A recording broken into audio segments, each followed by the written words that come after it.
தாவேக தலைவர் விஜய் நேற்று திருச்சியில் முதல் முறையாக தனது தேர்தல் சுற்றுப்பயணத்தை தொடங்கினார். அப்போது அவர் பேசியதற்கு பல அரசியல் கட்சி தலைவர்கள் தங்களது எதிர்ப்பையும் கருத்துகளையும் பகிர்ந்துள்ளனர். பள்ளிக் கல்வித்துறை அமைச்சர் அன்பில் மகேஷிடம் விஜய் 2 அமைச்சர்கள் இருந்தும் திருச்சிக்கு ஒன்றும் செய்யவில்லை, அவரது பிரச்சாரத்திற்கு அதிகமான கூட்டம் வந்துள்ளதே என செய்தியாளர்கள் கேள்வி எழுப்பினர். அதற்கு பதிலளித்த அன்பில் மகேஷ், விஜய் கூட்டத்திற்கு வந்தவர்களின் வீட்டில் உள்ள அண்ணன் தங்கை போன்றவர்களுக்கு தமிழக அரசின் நலத்திட்டம் சென்றடைந்துள்ளது. மகளிர் உரிமை திட்டம், புதுமை பெண் திட்டம் மற்றும் காலை உணவு திட்டம் போன்றவற்றில் கலந்து கொண்டவர்களின் குடும்பத்தினர் பயன்பெறலாம். எல்லோருக்கும் எல்லாம் என்பதைத்தான் திராவிட மாடல் அரசு செய்து கொண்டிருக்கிறது. இந்த பாதையில் தொடர்ந்து பயணிப்போம் என்றார்.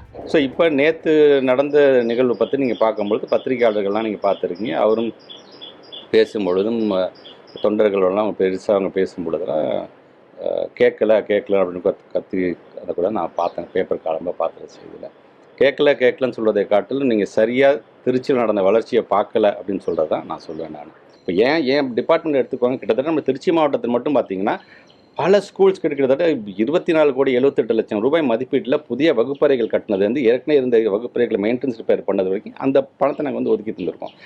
ஒட்டுமொத்தமாக தமிழ்நாட்டில் 20 ஸ்கூலை நாங்கள் வந்து தரம் வைத்திருக்கோம். அது middle high school, high secondary school, அது 2 ஸ்கூல் நம்முடைய திருச்சி மாவட்டத்துக்கு மட்டும் நம்ம கொடுத்துருக்கோம். ஸோ அட் மேக்ஸிமம் ஒரு 2 அமைச்சர்கள் நாங்கள் எங்களால் என்னென்ன செய்ய முடியுமோ இந்த 4.5 வருஷம் 4.25 வருஷத்தை என்னென்ன செய்ய முடியும் அது மூலியமாக செஞ்சுருக்கோம். அதுக்காக எல்லாத்தையுமே செஞ்சுட்டோம் சொல்ல முடியும். இன்னும் அதிகம் செய்ய வேண்டும் என்று நாங்கள் ஆசைப்படுகின்றோம். அதனால் கண்டிப்பாக எங்களை பொறுத்த வரைக்கும் அனுபவம் வாய்ந்த ஒரு மூத்த அமைச்சர் இருக்கிறார். புதிய அமைச்சராக நான் இருந்தேன் என்று சொன்னால் அனுபவத்தை பெற்றவனாக இன்றைக்கி அவரோடு இணைந்து திருச்சி மாவட்டத்துடைய வளர்ச்சியில் முழுமையாக எங்களுடைய பங்கை நாங்கள் செலுத்தி கொண்டிருக்கின்றோம். முழுமையாக அவருக்கு யாராச்சும் ஸ்பீச் இன்புட் கொடுத்தாலும் ஒவ்வொரு மாவட்டத்தில் இதெல்லாம் பண்ணியிருக்கிறாங்க, இதெல்லாம் பண்ணலை அப்படின்னு நீங்கள் சொன்னீங்கன்னா அது மக்களுக்கு தெரியாமல் ஒட்டுமொத்தமாக நீங்கள் வந்து எதுவுமே செய்யலை, எந்த பிரயோஜனமே இல்லை அப்படிங்கிறத வந்து கண்டிப்பாக அறிவு சார்ந்த மக்கள் அதிகம் இருக்கிற நம்ம திருச்சி மாவட்டத்தில் அதை ஏற்றுக்கொள்ள மாட்டார்கள், எதையும் பகுத்திருந்து பார்ப்பார்கள் என்ற நம்பிக்கை எங்களுக்கு இருக்கின்றது. தாவேக தலைவர் விஜய் திமுக தேர்தல் வாக்குறுதிகளை நிறைவேற்றவில்லை என குற்றம் சாட்டியது குறித்த கேள்விக்கு பதிலளித்த அமைச்சர் அனிதா ராதாகிருஷ்ணன், விஜய் நடிகராக இருக்கும்போது 200 முதல் 300 கோடி ரூபாய் ஒரு படத்திற்கு சம்பளம் வாங்குகின்ற நடிகர். எந்த செயலாவது மக்களுக்காக செய்திருக்கிறாரா? இல்லை. எதுவும் செய்யாமல் கேள்வி கேட்பது எளிது என கூறிய அவர், முதலமைச்சர் மக்களுக்கு தேவையான அனைத்து நன்மைகளையும் செய்வதற்கு தேவையான நடவடிக்கைகளை மேற்கொண்டு வருகிறார். பாஜக அரசு எத்தனை இடைஞ்சல்களை செய்தாலும் கொடுத்த வாக்குறுதியை நிறைவேற்ற வேண்டும் என்ற முனைப்போடு முதலமைச்சர் செயல்பட்டு வருகிறார். யார் கட்சியை ஆரம்பித்தாலும் திமுகவை பற்றிதான் முதலில் பேசுவார்கள். ஏனென்றால் திமுக தான் மக்கள் மன்றத்தில் இருக்கக்கூடிய இயக்கம். சினிமாவில் நடிப்பவர் கூட்டத்தை நடத்தலாம், எந்த வகையிலும் திராவிட முன்னேற்ற கழகத்தை அசைக்க முடியாது என்றார். 200 300 கோடி ரூபாய் ஒரு படத்திற்கு சம்பளம் வாங்குகின்றவர் எந்த செயலாவது செய்திருக்கின்றாரா என்று சொன்னால் இல்லை.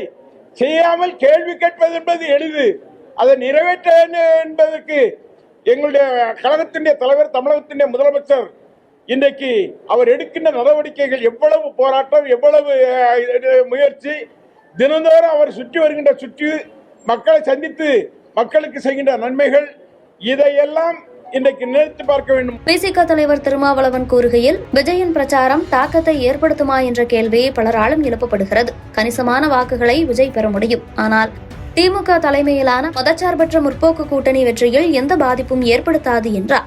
இந்த தேர்தலில் பெரிய